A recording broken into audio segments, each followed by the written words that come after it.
আসসালামু আলাইকুম। ঈদ চলে গেল, অনেক বিরিয়ানি গরু খেয়ে সবাই হাঁপিয়ে গেছে। অনেকের মুখে হয়তো রুচি নেই, মাংস দেখলেই খারাপ লাগছে। তাদের জন্য আজকে রেসিপিটি নিয়ে আসলাম। খুবই অল্প সময়ে আর তৈরি করা যাবে এবং মুখের একটি রুচি ফিরে আসবে। সেই দিন ভাত খুব বেশি খেয়ে ফেলবে, সেদিন ভাত একটু বেশি লাগবে। সেই রেসিপিটি আজ আপনাদের সাথে শেয়ার করব।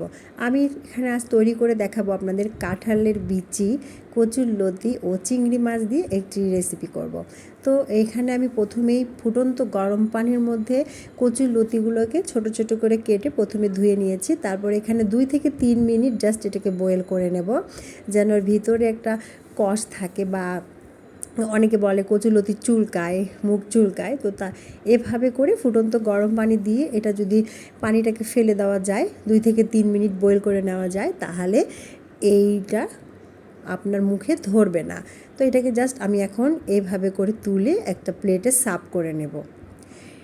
এপাশে আমি কাঁঠালের বিচিগুলোকে প্রায় 2 ঘন্টা আগে ভিজিয়ে রেখেছি, কাঁঠালের বিচিগুলোর খোসা ছাড়ানোর জন্য। তো আপনাদের যদি সময় না থাকে তাহলে আপনারা ঠিক এভাবে করেই দিয়ে দিতে পারেন, আবার খোসাটাকে ছাড়িয়ে দিতে পারেন। খোসাটা ছাড়িয়ে দিলে হয় কি, দেখতে একটু ভালো লাগে।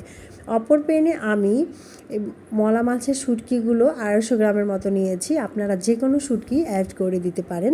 শুটকিগুলোকে আমি হালকা মিডিয়াম টু লো আঁচে ভেজে নিব খুব ভালোভাবে, তাহলে শুটকির একটা গন্ধ থাকে, খেতে একটু তিতা করে, সেটা চলে যায়। শুটকিগুলোকে ভেজে খুব ভালোভাবে গরম পানি দিয়ে অবশ্যই ধুয়ে নিতে হবে। অপরটি প্যানে আমি সয়াবিন তেল অ্যাড করে দিলাম। সয়াবিন তেলটা গরম করা অবধি আমি ওয়েট করব। তারপর আমি এখানে আধা কাপ পরিমাণ পেঁয়াজ কুচি অ্যাড করে দেব। পেঁয়াজটাকে আমি হালকাভাবে ভেজে নেব। এ পর্যায়ে যারা নতুন আমার ভিডিওটি দেখছেন তাদের কাছে আমার একটাই অনুরোধ, অবশ্যই চ্যানেলটি সাবস্ক্রাইব করে ভিডিওটি শেয়ার করে লাইক কমেন্ট দিয়ে পাশে থাকবেন। আমি একেবারেই নতুন। সামান্য পানি অ্যাড করে দিলাম। এখানে আমি একে একে সমস্ত মশলাগুলো অ্যাড করে দেবো। মরিচের গুঁড়া স্বাদ মতো, তবে ঝালটা একটু বেশি রাখবেন, খেতে ভালো লাগবে।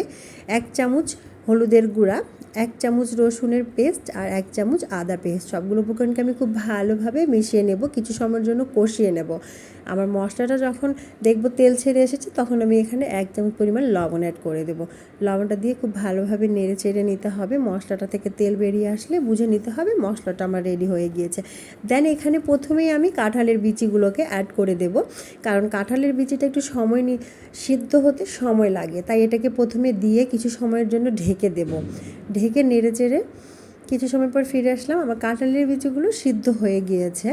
এখন আমি এটাকে আবারও কিছু সময় নেড়ে চেড়ে নেব, কষিয়ে নেব।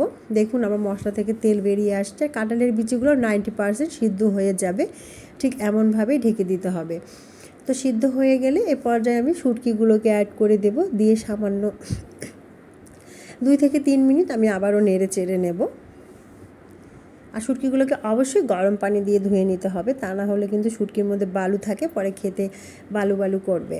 তো দেখুন এই কষানো হয়ে গিয়েছে আমার শুটকি আর কাঁঠালের বিচিটাকে আমি আলাদাই সিদ্ধ করছি।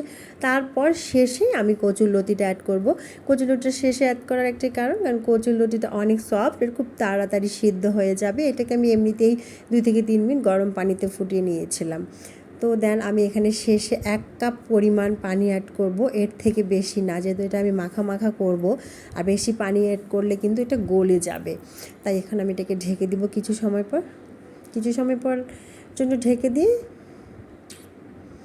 ফিরে আসলাম। ব্যাস রেডি হয়ে গেছে আমার মজার একটি রেসিপিটি কেমন লাগলো অবশ্যই এমন 1 প্লেট ভাত দিয়ে ট্রাই করে দেখুন, খেতে কিন্তু সত্যি অসাধারণ। মুখের রুচি যাদের নাই, অবশ্যই রুচি ফিরে আসবে।